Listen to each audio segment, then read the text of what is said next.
Estamos falando sobre formas de estimular o cérebro, mecanismos de estimulação cerebral. Vimos que muitos dos problemas que acontecem e que refletem dentro da psiquiatria são causados pela dificuldade de estimulação e inibição das coisas na hora certa.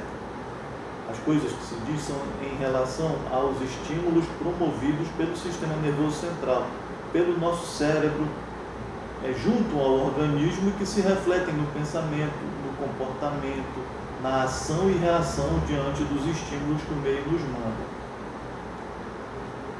Vamos imaginar que quando nós temos um equipamento eletrônico, por exemplo, o celular começa a dar problema, ele trava num determinado aplicativo, ou trava numa determinada ação, muitas vezes o que é que nós precisamos fazer? Precisamos dar um reset no celular. A gente dá um reset e magicamente as coisas começam a funcionar como era antes. Quem de nós nunca apertou o Ctrl Alt Del no nosso computadorzinho na hora em que a coisa dá aquele pau que perturba a vida da gente? Muitas vezes o nosso cérebro está também promovendo problemas, promovendo situações de disfuncionalidade que refletem na vida da gente. A depressão, as psicoses, a esquizofrenia, o transtorno afetivo bipolar, o transtorno delirante permanente.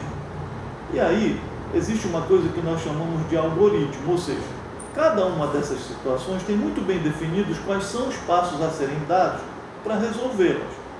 Então, por exemplo, se a doença é essa, fechamos o diagnóstico, que um diagnóstico, é esse o diagnóstico, o algoritmo diz o seguinte: primeiro tratamento deve ser esse.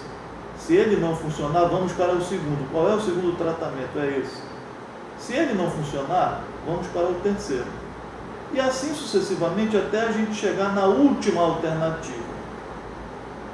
Via de regra, essas últimas alternativas acabam sendo um processo de estimulação cerebral.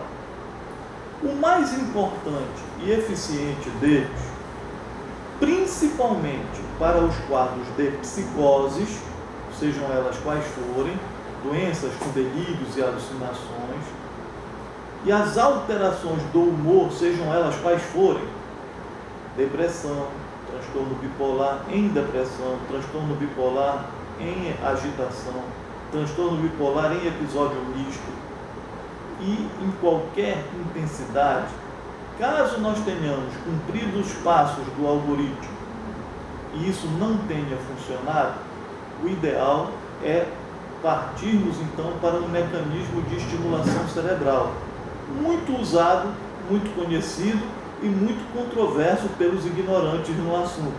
Chama-se eletroconvulsoterapia. Resumidamente, ECT.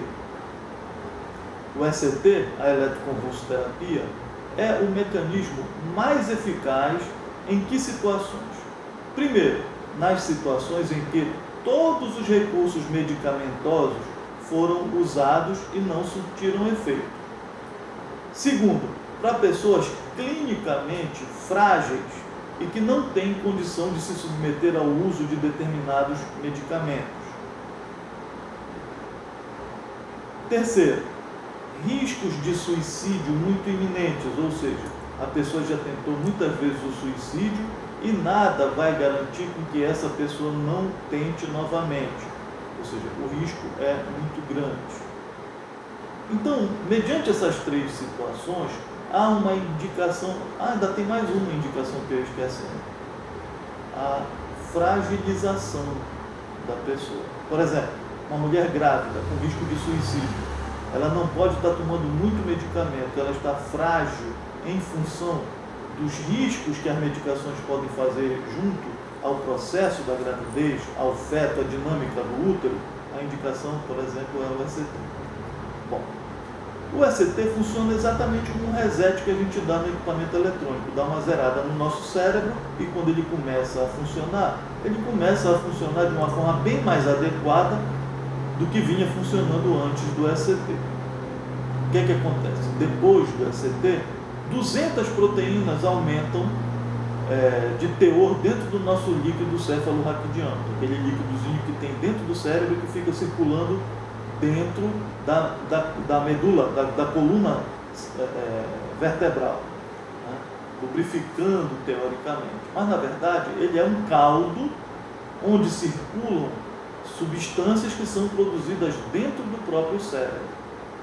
E quando se faz o ECT, 200 proteínas aumentam dentro desse líquido cefalorraquidiano, ou seja, isso demonstra uma superatividade do cérebro em produzir neurotransmissores, que são as substâncias que fazem com que nós funcionemos adequadamente.